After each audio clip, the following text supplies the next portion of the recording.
This is our first ever Virtual Global Conference 2020. Unbelievable. What I have learned from my activism is that the voice of one girl can be really powerful, that it can scare people with guns. So we should never give up. That is truly inspiring. It makes me want to continue speaking up for girls in my community. We want to think about the ways together that the world has changed and reflect on the new possibilities that might exist in this era to accelerate progress towards the equitable future we envision. COVID-19 has widened inequality gaps, but has also brought to light those inequality gaps that were already existing in our community.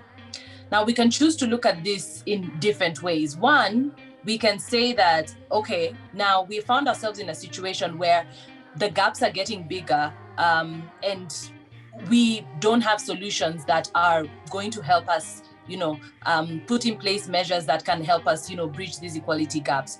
Or we can look at it as an accessory to our work. And that's how we've chosen to look at it at Teach for Kenya. So humans are something we are all just born as. However, being humane means that you're kind, passionate, ethical, honest, and much more than just being an ordinary human being.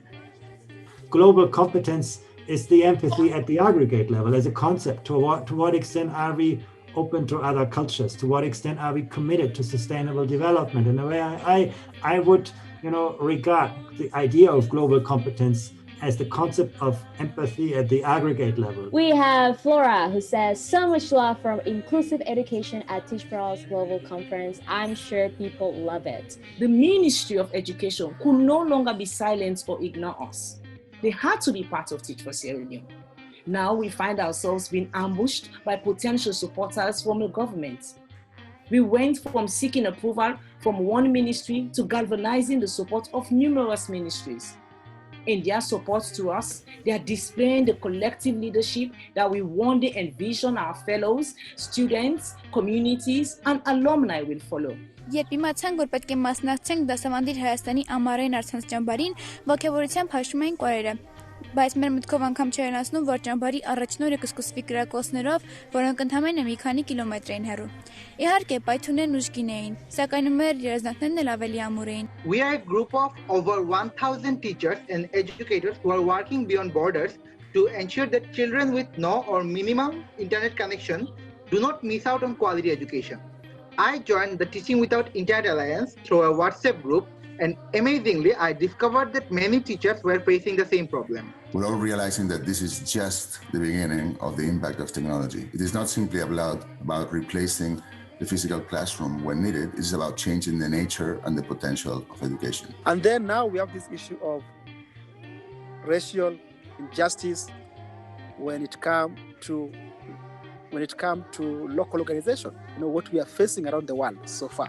I feel like this equity thing, we can only solve it by coming together. It needs a collective action. Collective action is the most important thing. And leaders, we have to speak up. And then let's not forget, it is really rooted in colonial mentality. So it becomes part of the system. So it will take us so much time unless we work together as a collective. Por que a vida de uma criança negra e pobre é menos valiosa do que a vida de uma criança branca e rica? Por que a nossa indignação é seletiva? Os movimentos antirracistas que têm sido feitos ao redor do mundo me dão esperança de que, mesmo devagar, estamos caminhando para um destino melhor, com mais equidade de oportunidades e mais respeito a pessoas negras. So the difference between being human and being humane is just that extra E. And that E stands for the 5 E's. These are empathy, ethics, excellence, elevation, and evolution. Now we managed to partner with 20 countries. What we focus on in our partnership is what we call employability, so the successful transition for young people from the school to the working life. So it's basically all about educational equality.